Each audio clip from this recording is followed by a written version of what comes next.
तबीयत उनका ख़राब हुआ है, फिर से मुझे हॉस्पिटल में एडमिट कराना पड़ा। देखते हैं इसका फीडबैक कैसे होता है। यूनिक चीज़, अगर ये मेरे को सक्सेसफुल लगा तो मैं सबको रिकमेंड करता रहूँगा आगे। कार्ड होल्डर, मनी पर्स, चाबी वगैरह ये सब तो आप धो नहीं पाओगे, तो इसके लिए बेस्ट उपाय ये है, जो होना है वो होगा, लेकिन आप उसको कुरेद के उस आसान मौत को दर्दनाक मत बनाओ। जितनी इन लोगों का ऑफिशियल काम है ये पूरा बचा के रखते हैं साल भर का, और ये पूरा जो काम परफेक्ट टाइम है वो है ये बरसात। बुक मार्क कहते हैं इसको, प्रिंट भी हुआ है यहाँ इस शेप में, इसका कटिंग जो भी बोलते हैं आप। 2 मशीन है अलग अलग, ये हाई कैपेसिटी वाला मशीन है, इसमें कुछ स्पेशल चीज़ किया हुआ है। अगर किसी को इंटरेस्ट है ये इस बारे में कमेंट मार देना।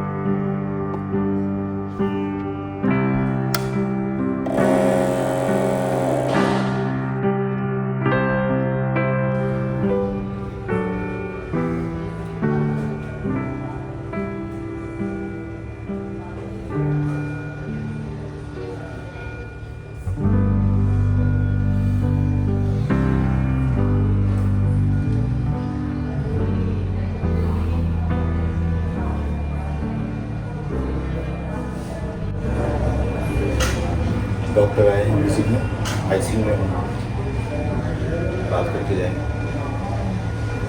मेरे बाबा फिर से तबीयत उनका ख़राब हुआ है, फिर से मुझे हॉस्पिटल में एडमिट कराना पड़ा।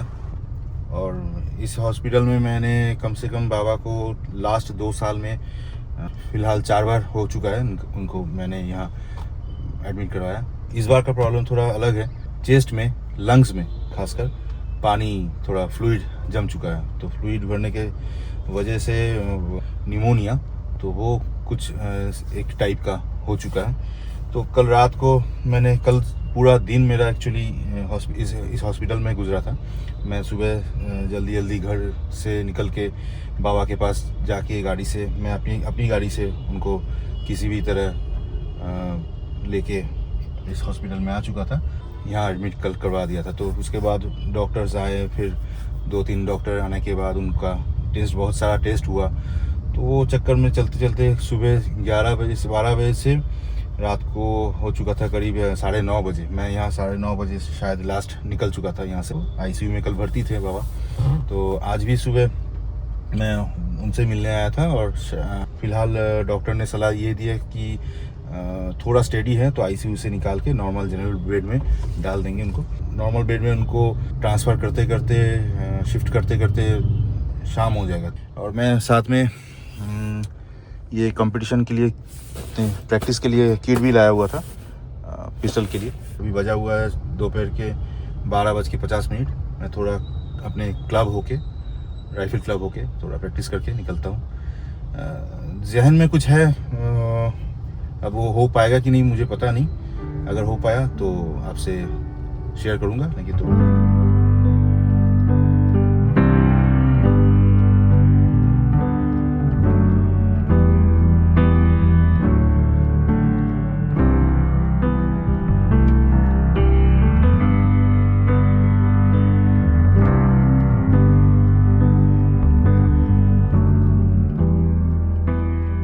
भाई। वेदर कल से बहुत सुहाना है, बहुत अच्छा है। रेनी वेदर, क्लाउडी वेदर है, और उसके ऊपर ठंड भी है, मतलब गर्म तो नहीं है कम से कम। मेरे बैक ऑफ माइंड में बहुत कुछ चल रहा है भाई। तो बाबा का तबीयत ख़राब है, फिर मुझे कंपटीशन में नाम मैंने लिखाया भी था और वो सिलेक्शन भी हो चुका है। उसके लिए मुझे जाना पड़ेगा आसानसोल। अब वो डेट है 25 तारीख सोमवार को। उसके लिए भी मुझे बहुत पापड़ बेलने पड़े, क्योंकि वो 27 तारीख को पहले हो चुका था। फिर उसको किसी एक दूसरी शूटर से बोल के उसके साथ मेरा टाइमिंग जो है वो अदला बदली करके इंडिया चेंज कर लिया था मैंने। अपना डेट जो है 25 तारीख सिलेक्शन में हो गया था। तो अब डेट चेंज हो चुका है, डेट फाइनल भी हो चुका है 25 तारीख। लेकिन यहाँ बाबा का तबीयत जिस हिसाब से है अभी, मुझे कोई आइडिया नहीं कि अल्टीमेटली मैं जा भी पाऊँगा कि नहीं। थर्सडे है आज, और सैटरडे के अंदर उनको छोड़ भी दिया जाता है, तो शायद मैं फिर भी जा सकूं। अगर पता चला संडे को उनको रिलीज़ कर दिए हॉस्पिटल से और सोमवार शाम को है प्रैक्टिस, मतलब मैच है, उस लिहाजे से थोड़ा टफ हो जाएगा क्योंकि कंपटीशन तो आखिर कंपटीशन ही होता है ना, ढीलाबाजी करके तो हर चीज़ होता नहीं है ना।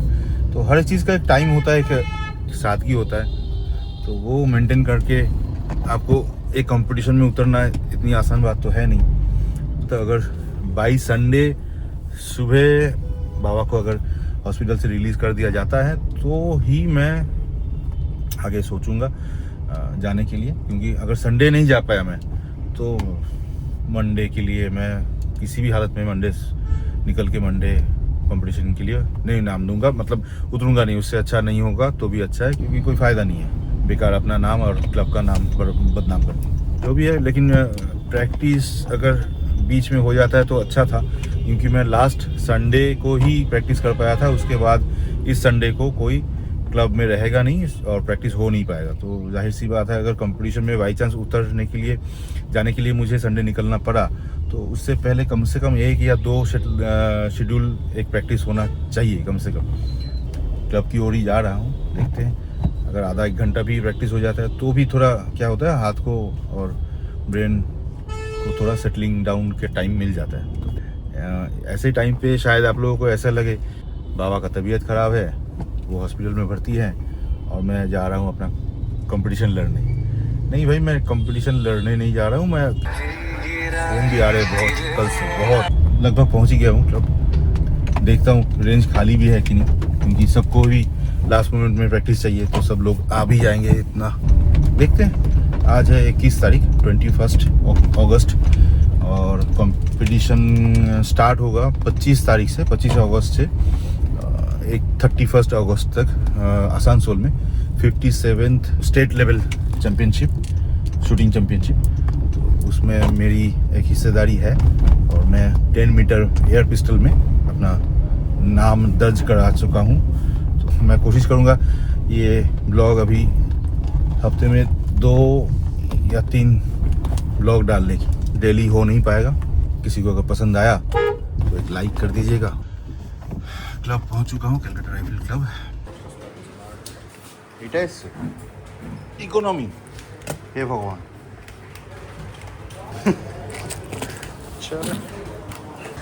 चलो थोड़ा उसके बाद बात करते हैं फिर से।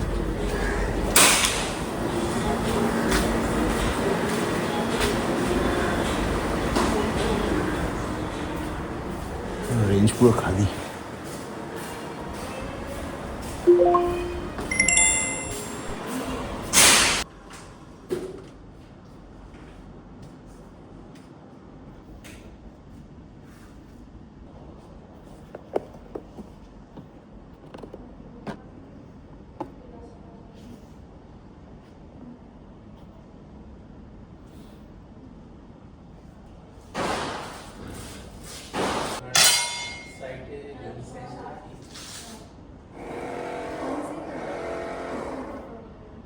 मैंने इस बार ये जूता जो है इसका थोड़ा चेंज करवाया है, क्योंकि पहले मेरे पास जो था वो बिना लेस का था। अब वो बिना लेस के लिए प्रॉब्लम नहीं था, लेकिन प्रॉब्लम ये था कि इसका सोल जो है नीचे ये कुछ ज़्यादा कर्वी था, ये कुछ ज़्यादा उठा हुआ था ऐसे। उसके वजह से मेरे सामने वाले जो उंगलियां हैं वो बैलेंस पे नहीं आ रहा था, ऐसे ऐसे हिल डुल रहे थे आगे पीछे। तो उसके वजह से मुझे ये फ्लैट वाला शूज़ जो है अपना फीता वाला लेस वाला उसको लेना पड़ा। लेकिन उसमें भी एक दिक्कत है, ये भी थोड़ा अंदर की तरफ पीछे की तरफ ढलान है, तो बीच में फुला हुआ था और सामने थोड़ा टिल्ट था, मतलब ये ऐसा कुछ था। तो उसको फ्लैट लाना था। तो उसकी वजह से मैंने अमेज़ॉन से एक चीज़ ऑर्डर किया था, ये शू माने हिल रेज़र बोलते हैं इसको। ये सिलिकॉन का बना हुआ है, अंदर 2 सोल के अंदर ऐसे गैप डाल के उसमें डाला हुआ है। चीज़ तो अच्छा है फीलिंग में। अब पहली बार इसको लगा के यूज़ भी करूँगा इसके, तो देखते हैं इसका फील क्या होता है। Let's see.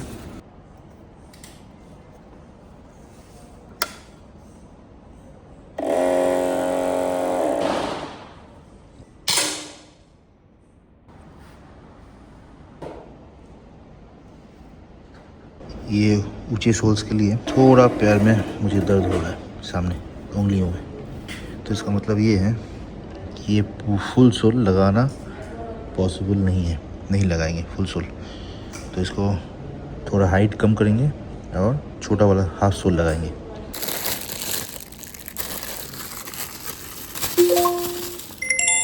ये फुल वाला सोल निकाल के, इसका हाइट भी ज़्यादा है तो इसको मैंने हाफ कर दिया और लेंथ में भी हाफ। इसको लगा के एक बार देख लेते हैं।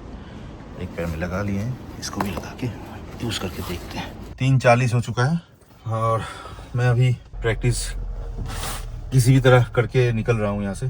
प्रैक्टिस तो कितना हुआ पता नहीं, लेकिन बीच में इंटरप्शन बहुत ज़्यादा हो गया था।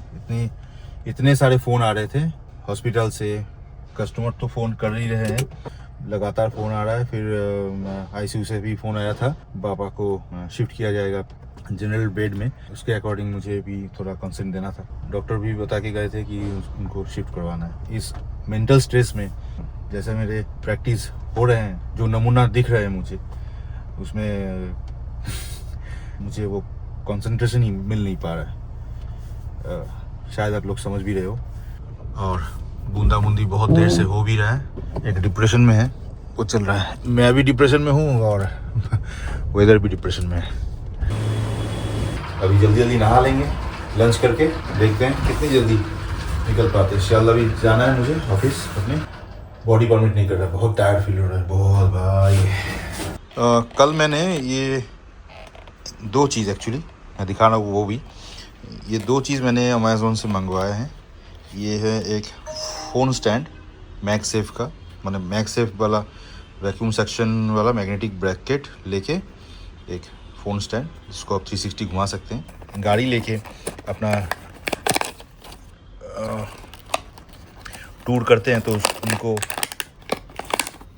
फ़ोन माउंट की बहुत ज़रूरत हो जाती है, और ख़ासकर हम जैसे लोगों के लिए जो वीडियो वगैरह बनाते रहते हैं तो उनके लिए ये फ़ोन स्टैंड बहुत इम्पॉर्टेंट चीज़ है। और ये मैंने ऐसे काफ़ी सारे चीज़ मैंने ट्राई किया हुआ है, तो उसका ज़्यादातर जो निकला हुआ है वो बेकार ही है। 2-1 से काम चल जाता है, लेकिन उतना अच्छा भी नहीं है जितना मैं चाहता हूँ। ये भी शायद वैसे ही कुछ होगा, फिर भी मैंने बहुत देख फेंक के इसको ख़रीदा हुआ है। ये कुछ ऐसे बिहेव करता है। इसका सक्शन पार्ट ये है, ये नीचे लगाओ फ्लोर पे या फिर ऊपर सीलिंग पे ऐसे लगा दो, ग्लास में कैसे भी करके आप लगा दो इसको। ये जो है ये टिल्ट होता है, ये 360 डिग्री घूमती भी है। देखते हैं, दिखाते हैं आप। एक हाथ से घुमाना थोड़ा टफ है, ये हार्ड भी है। तो खैर ये इस साइड पे अनलॉक है घुमाने के लिए, और इस साइड पे लॉक। तो ये अनलॉक हो चुका है। कोई भी प्लेन सरफेस पे, ग्लास, टाइल्स वगैरह में, कोई भी इवन सरफेस में इसको पहले चिपकाओ, उसके बाद इसको रोटेट करके वैक्यूम टाइट कर दो, फिर ये लग जाता है, बैठ जाता है। उसके बाद आप इसका पोजीशन अपने हिसाब से घुमा फिरा के चेंज कर लो। ये ऐसे भी बैठ सकता है और इसको आप 360 डिग्री घुमा भी सकते हो। नहीं ये तो मेरे हाथ से टाइट है बोल के ऐसे ही घूम जा रहा है। ये पूरा 360 डिग्री ऐसे घूमता भी है, मतलब आप आगे पीछे कुछ भी इसको कर सकते हो। ऊपर नीचे कोई भी एंगल में आप इसको बैठा सकते हो, घुमा सकते हो। ये भी चलता है, ये भी चलता है, ये भी घूम के आ जाता है। तो ये कुछ 600 रुपये पड़ा मुझे अमेज़ॉन से। देखते हैं इसका फीडबैक कैसे होता है। ये एक बगहुड बोल के, बगहुड कंपनी का एक चीज़ है। ये है बहुत यूनिक चीज़। अगर ये मेरे को सक्सेसफुल लगा तो मैं सबको रिकमेंड करता रहूँगा आगे। ये एक छोटा सा डिवाइस है जो USB केबल से भी चलता है, जिसका केबल यहाँ दिया हुआ है। दूसरी चीज़ है कि आप इसमें कार बैटरी से भी डायरेक्ट लगा सकते हो, उसका भी इंतज़ाम किया धरा है, यहाँ अंदर दिया हुआ है उसका कॉर्ड। और तीसरी चीज़ है, यहाँ इसके अंदर 4 रिचार्जेबल बैटरी आप लगा सकते हो। अब क्वेश्चन ये है क्या चीज़। काफ़ी लोग जो पहले इसको देख चुके हैं उन लोगों को तो समझ में आ गया होगा। लेकिन 90% आदमी इसको समझ नहीं पाओगे। तो इसके लिए मैं थोड़ा सा बता दूं कि ये एक्चुअली एक रेपिलेंट मशीन है। मतलब अल्ट्रासोनिक रॉड एंड रेपिलेंट लिखा हुआ है। मतलब ये है कि ये कुछ साउंड जनरेट करता है, जो जिस फ्रीक्वेंसी में ये जनरेट करता है तो वो हम लोगों के लिए, मतलब इंसानों के लिए ज़्यादा कुछ प्रॉब्लम का है ही नहीं। इनफैक्ट कोई प्रॉब्लम का है ही नहीं। इसका जो फ्रीक्वेंसी है, जिस फ्रीक्वेंसी पे ये चलता है, ये साउंड करता है, इस साउंड से इन लोगों को दिक्कत है, चूहे को। ये खासकर चूहे के लिए ही बना हुआ है, चाहे वो छोटा हो या फिर बड़ा वाला चूहा हो, जिसके भी लिए भी हो। इसके लिए ये बहुत इरिटेटिंग साउंड क्रिएट करता रहता है। तो आप कहीं भी इसको लगाओगे तो उसके आसपास बड़ी रेडियस है इसका। तो ये लगभग 40 स्क्वायर मीटर, देखो यहाँ दिख रहा होगा, हाँ 40 स्क्वायर मीटर इसका कवरेज एरिया है। 12 वोल्ट बैटरी से भी चलती है ये। ऑपरेटिंग टेम्परेचर रेंज 25 डिग्री से 65 डिग्री, मतलब ठंड में भी इसको चला सकते हो गाड़ी के अंदर, मतलब गाड़ी के इंजन बे के अंदर। और ज़्यादा गर्मी भी होगा तो भी ये मोटा मोटी सहन कर लेता है। काफ़ी नाम तो सुना हुआ है, रिव्यू भी बहुत अच्छा है इसके ऑनलाइन में, उसके बेसिस पे मैंने इसको मंगवाया है। बाकी 1-2 दिन के अंदर इसको इंस्टॉल करते हैं, उसके बाद देखते हैं रिज़ल्ट क्या आता है। क्योंकि ऐसा कोई कार है ही नहीं जिसके पास, अगर पूरा सील किया हुआ नहीं हो तो, जिसके अंदर, गाड़ी के अंदर कभी चूहा नहीं घुसा हुआ हो, या फिर थोड़ा बहुत गंद नहीं मचाया हो चूहे ने, या फिर तार वार नहीं काटा हो आपका। ऐसा हो ही नहीं सकता। तो उस चीज़ को प्रोटेक्ट करने के लिए कार के इंजन वे को, और ये बहुत छोटू सा चीज़ है, कार के इंजन वे को प्रोटेक्ट करने के लिए और चूहे को भगाने के लिए, इलेक्ट्रिकल कोई भी पॉइंट को काटने से बचाने के लिए ये एक कोशिश है। और इसकी प्राइस लगभग 2900 रुपये है। देखते हैं, इसका रिव्यू देते हैं आपको। अगर कभी आप हॉस्पिटल से आओ, कोई भी हॉस्पिटल वगैरह से आओ, तो वहाँ आपको जाम्स की प्रॉब्लम तो रहती है। पैसा तो खैर फिर भी आप धो लोगे, लेकिन ये कार्ड होल्डर, मनी पर्स, चाबी वगैरह, ये सब तो आप धो नहीं पाओगे। तो इसके लिए बेस्ट उपाय ये है कि हम लोग ऐसा कोई भी अच्छे कंपनी का सरफेस डिसइंफेक्टेंट ये स्प्रे यूज़ करें। इसको आप छिड़क लो इस पे, ये सब चीज़ पे, फ़ोन पे अगर आप छिड़क लेते हो तो आपको एटलीस्ट मन से तसल्ली तो हो ही जाता है कि आप बैक्टीरिया फ्री हो रहे हो। कुछ भी हो तो इसको आप ज़रूर मेंटेन करना, क्योंकि हॉस्पिटल वगैरह से आओगे तो वहाँ काफ़ी सारे जाम्स रहते ही हैं। जितने भी चाहे आप हॉस्पिटल अच्छे हो, साफ़ सुथरा क्यों ना हो, आपको ये ध्यान रखना ही है। मतलब वो सरफेस क्लीनर बोलते हैं इसको, आप वो ज़रूर यूज़ करना। कोई भी इन्फेक्टेड जगह से आओ या फिर बाहर ज़्यादा कुछ लगे आपको बैक्टीरियल इफेक्ट है, वहाँ पे कोई बायो हैज़र्ड्स है, तो वहाँ से बचने के लिए आप ये सरफेस क्लीनर ज़रूर यूज़ करना अपने लिए। जो चीज़ आप धो नहीं सकते उस चीज़ पे एकदम ज़रूर छिड़क लेना है। लंच वंच वगैरह कर लिया था, लेकिन उसके बाद हॉस्पिटल में एक दूसरे डॉक्टर आए थे जो काफ़ी टाइम से बाबा को देख रहे हैं लास्ट। एक्चुअली बाबा का प्रॉब्लम ये मिला कल, उनके चेस्ट पे, लंग्स पे थोड़ा फ्लूइड भर चुका है। तो वो फ्लूइड बहुत सारे कारण से हो सकते हैं, कॉज बहुत सारे हो सकते हैं। दोनों डॉक्टर को ही ये लग रहा है कि ये फ्लूइड समथिंग उनके बॉडी में कहीं भी कोई कैंसरस इफ़ेक्ट हो रहा है या फिर हो चुका है, तो इसलिए ये फ्लूइड जम रहा है। इसका फाइनल डिटर्मिनेशन एक ही उपाय है, नीडल बायोप्सी करके उसका बायोप्सी कराओ। तो उसके लिए भी खुचाना पड़ता है, आदमी को छेड़ना पड़ता है इंजेक्शन अंदर बॉडी के अंदर। तो मैंने साफ साफ कह दिया कि सर आप वो बायोप्सी वाला केस मत करवाओ। उनका 81 प्लस उम्र है बाबा का, इस उम्र में मैं उनको ये तकलीफ़ नहीं देना चाहता।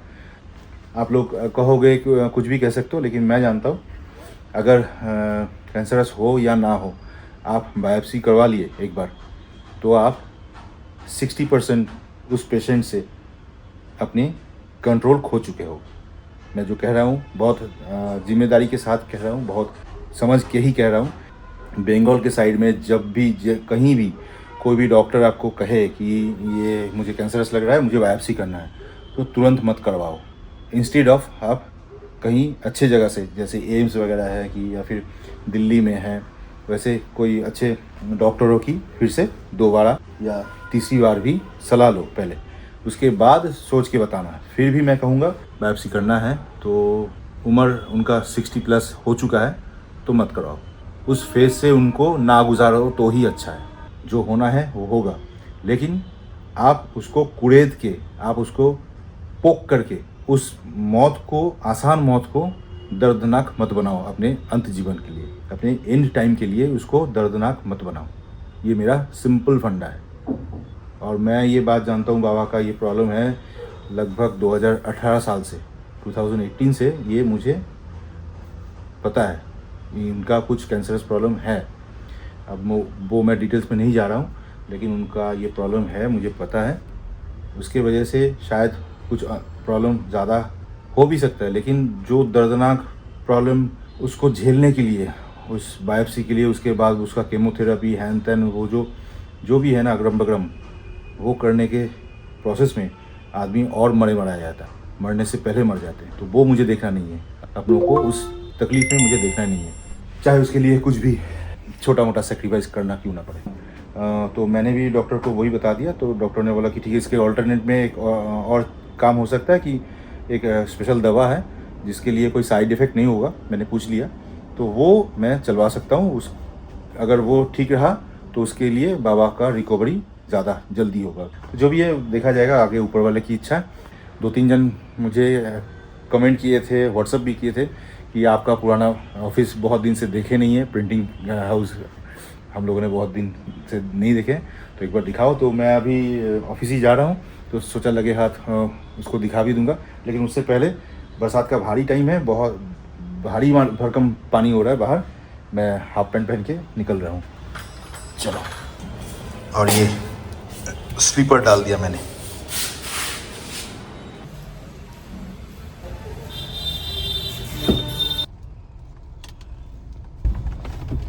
पानी छूटने का भाई नाम ही नहीं ले रहा है। अब ऑफिस क्यों जाना है मुझे आज? प्रॉब्लम एक नंबर है कि कल मैं ऑफिस जा नहीं पाया था, पूरा दिन मैं हॉस्पिटल में बिजी था बाबा को लेके, तो उसके लिए कल नहीं जा पाया। दूसरी बात है कि काफ़ी सारे काम पेंडिंग्स पड़े हुए हैं, और ये महीना भी है पूरा आपका इनकम टैक्स फाइल का देने के लिए, तो वो भी नहीं दे पाए, अभी तक क्लियर नहीं हो पाया। इसका पेपर मैं अब तक अपने सीईओ को दे ही नहीं पाए, जानबूझ के जाम करके रखते थे। तो ऑफिस जाके वो स्टेटमेंट भी उसको देना है। और फिर एक कहानी है कि कल ठाकुर मशाई आए थे, जो हम लोगों के घर में पूजा करते हैं, ठाकुर जी, पुरोहित जी, तो वो आए थे। तो वो एक पूजा सामग्री के लिए जो लिस्ट है वो उन्होंने कल बनवा के दे के गए थे मेरे ऑफिस में, लेकिन मैं जा नहीं पाया था बोल के मैं उसको उठा नहीं पाया कल। लेकिन आज उसको जैसे भी हो लेके आना है मुझे घर, क्योंकि वो रीमा को देना है। घर में पूजा भी है अगले हफ्ते, बीच में कुछ बहुत सारे ऑफिशियल काम भी है, उसके लिए भी काफ़ी सारे फ़ोटो सेशंस हैं, वो काफ़ी सारी चीज़ें हैं, वो बहुत सारी चीज़ जहन में घूम भी रहे हैं, तो उसको भी निपटाना है। अब कैसे, कहाँ से कैसे करूँ, मुझे कोई समझ में नहीं आ रहा है। मुझे कुछ चीज़, अकेला आदमी हूँ, इतनी सारी चीज़ एक साथ निपटना, समेटना काफ़ी दिक्कत भरी बात है भाई।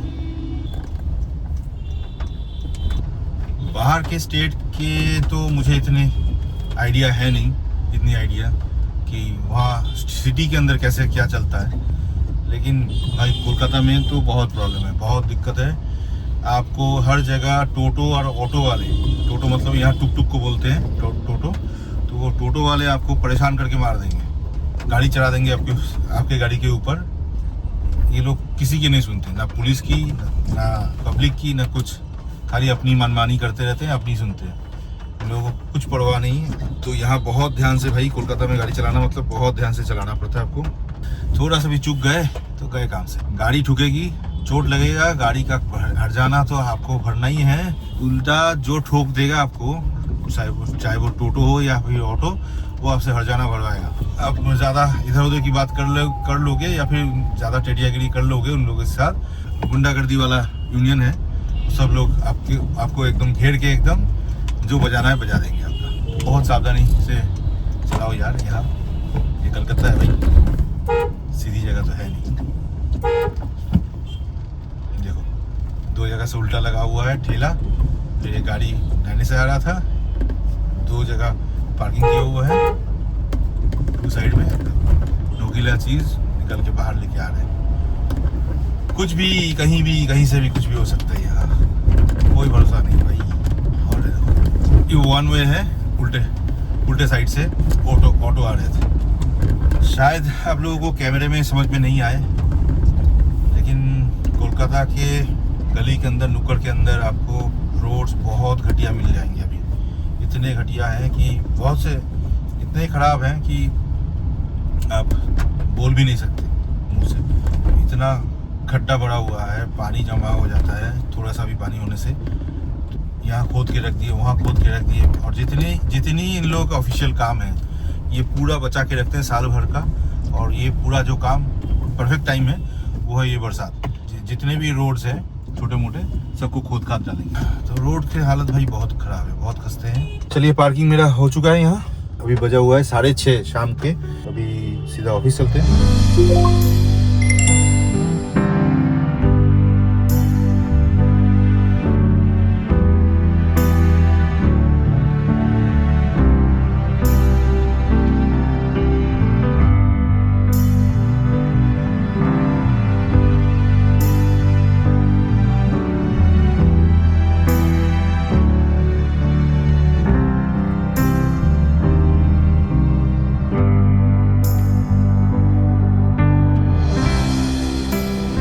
ये सारी चीज़ बुक मार्क कहते हैं इसको। ये कोई ऑर्डर था उनका, प्रिंट भी हुआ है यहाँ। और इस शेप में इसका पंचिंग और कटिंग जो भी बोलते हैं आप वो हो चुका है। ये इस मशीन से कटिंग हुआ है और प्रिंट तो इस मशीन से हुआ है, आपको पता है। जिन लोगों को नहीं पता उनके लिए बता दूँ, ये प्रिंटर मशीन है, ये भी प्रिंटर मशीन है हम लोगों का। 2 मशीन है अलग अलग। ये हाई कैपेसिटी वाला मशीन है, 450-500 GSM तक इसका प्रिंट होता है। इसमें 350 GSM तक प्रिंट होता है। और ये वाला कटिंग मशीन है, इसमें ये सारे यूनिक शेप एंड साइज़ का कटिंग हो जाता है यहाँ। ये पूजा वाला लिस्ट मिल चुका है मुझे, ये भी लेना है मुझे साथ। ये हम लोगों का कंपनी का कार्ड है अपना। ये हाल ही में प्रिंट होके फिनिश होके मेरे हाथ में पहुँचा है। हम लोग नहीं किया है। आप बताना, आप लोग देख के कैसा लग रहा है। ये इसमें कुछ स्पेशल चीज़ किया हुआ है। अगर किसी को इंटरेस्ट है ये इस बारे में कमेंट मार देना, फिर उसके बेसिस से बताऊंगा, ठीक है ना। चलिए फ़िलहाल मेरा काम हो चुका है यहाँ का। वो स्टेटमेंट्स है जिसको सीए को देना है, फिर रात को जाके सीए से बात भी करना है।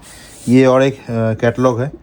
कल एक स्पेशल काम में मैं जा रहा हूँ एक जन से मिलने शायद, तो उनको ये कैटलॉग दिखाना भी है और कुछ सारे सैंपल्स भी है, वो भी मैंने इसमें ले लिया। चलिए जी, आ गए गाड़ी में। हॉस्पिटल से मैनेजमेंट की तरफ से किसी ने फ़ोन भी किया था, एसएमएस भी कर दिया था मुझे फ़ोन। मेरी भांजी भी थी उस टाइम। और बाबा को आईसीयू से नॉर्मल जनरल बेड में शिफ्ट किया गया है। लेकिन ऐसा नहीं है कि मत समझिए कि वो उनका तबीयत अच्छा हो गया है इसलिए जनरल बेड में डाल दिया गया है, ऐसा नहीं है।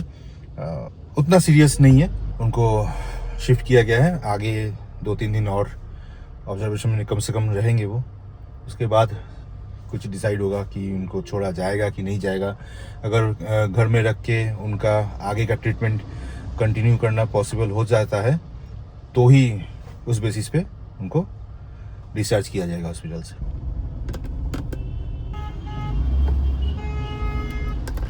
चलो, बज गया 9:50।